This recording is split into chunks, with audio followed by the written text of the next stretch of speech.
শুভ সন্ধ্যা বন্ধুরা। এখন আমরা আজকে মেনুতে হবে গাজরের হালুয়া। তো প্রথমে আমরা গাজরগুলোকে গ্রেট করে নিচ্ছি। দেখুন, গাজরগুলো ছোট যে ফুটোটা রয়েছে সেটা দিয়ে গ্রেটটা করলে পরে একদম বারিক বারিক হয়, মিহি মিহি হয়। তো সেটাতে সব থেকে বেশি সুন্দর হয়। আর বড়টা দিয়ে করলে কি হয়, একটু দানাটা একটু বড় বড় হয়। তো যখন কড়াই দিয়ে ওটাকে করবে, সেদ্ধ টাইপ করবে, তখন ওটাতে টাইম লেগে যায় প্রচুর। এই যে আমরা এখন গ্যাসটা অন করে নিয়েছি আর কড়াইটা জাস্ট গরম হচ্ছে।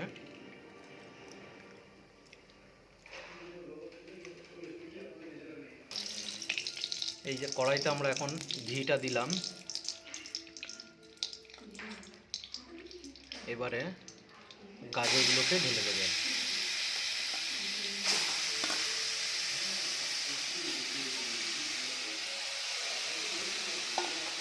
ঘিয়ের সেন্টটা খুব সুন্দর আসছে।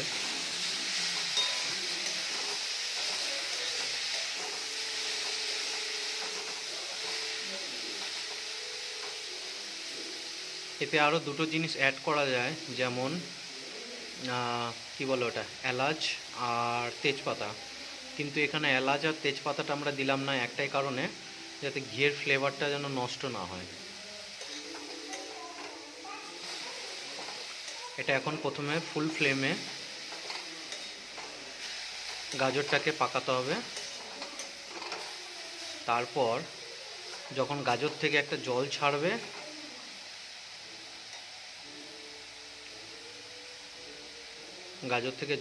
তার অবধি পর্যন্ত এই ফুল ফ্লেমেই পাকাতে হবে। ততক্ষণ আমি কাজু আর কিশমিশগুলোকে প্লেটে নামিয়ে রাখলাম।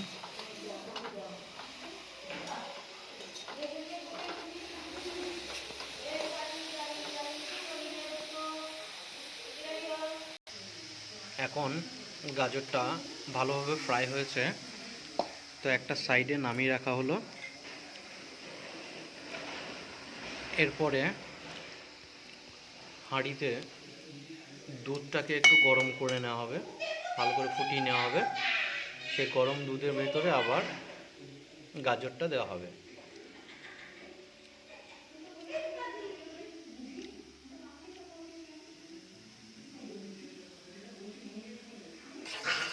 দুধটা ভালো করে ফুটে গেছে।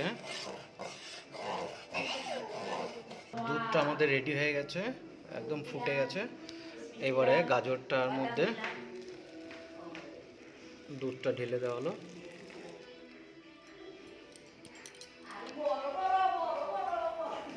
বাহ, কালারটা খুব সুন্দর এসছে এখনই।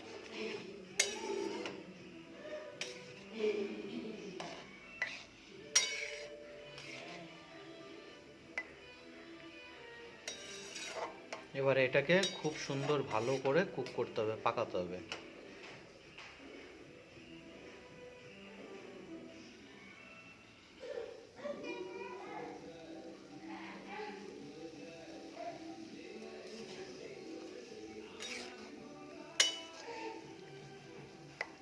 এখন থেকে একটা খুব সুন্দর গন্ধ আসছে, সেন্ট আসছে, তাই না? দেখুন কত সুন্দর ফুটছে।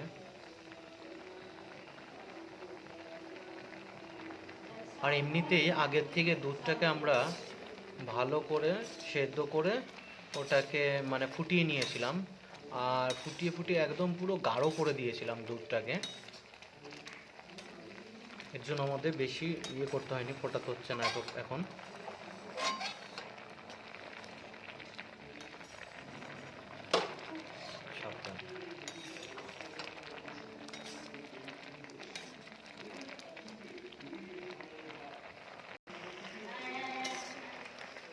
দেখুন টকবক করে ফুটছে, হাই ফ্লেমে পাকানো হচ্ছে। আর এই কোণের বাটিতে ঘি রাখা হয়েছে। এই ঘিটা হচ্ছে সকালবেলায় একাদশীর জন্য আমরা সব অয়েল ইউজটা খুব কম করেছি, ঘিটাই বেশি ইউজ করেছি। ওই ঘিটা দিয়ে যেন ওটা নামটাই ভুলে যাচ্ছি, ওটা হচ্ছে হাড়া ভাড়া কাবাব, ওটা বানানো হয়েছিল। অন্য একদিন ওই ভিডিওটা শেয়ার করব আপনাদের সাথে।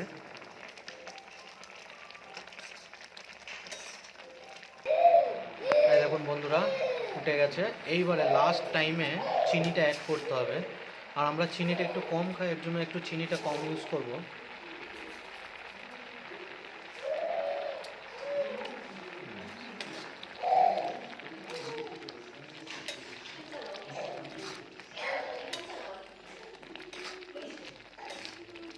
চিনিটা এই কারণে একটু লাস্টের দিকে দেওয়া, যে গাজরটা যেন ঠিক মতন পেকে যায়। তারপরে দেখুন এবারে দুধটা প্রায় কমে এসেছে। এবারে কাজু আর কিশমিশটা অ্যাড করবো এর মধ্যে।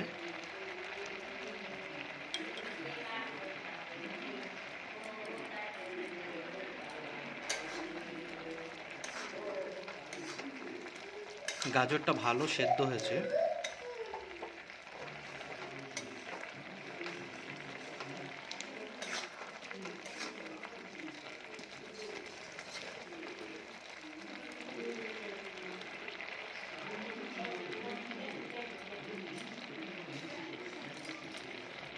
হালুয়াটা জাস্ট নিচে নামালেই তারপরে যতটুকু দুধ আছে সেটুকু কমে যাবে।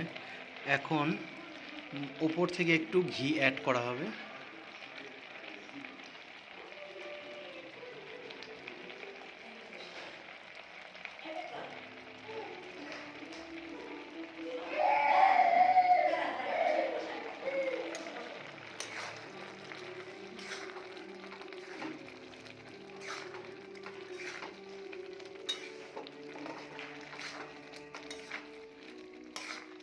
ব্যাস, এখন টোটালি রেডি।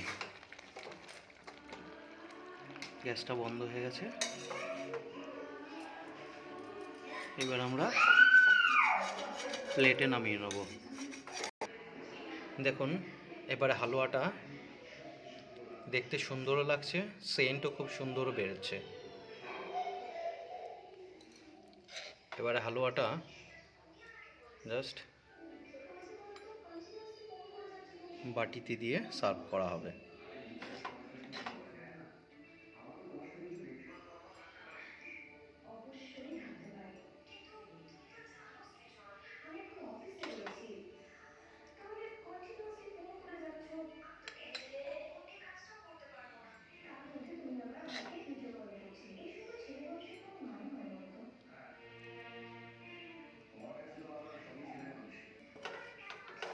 দেখুন হালুয়াটা এখন জাস্ট রেডি।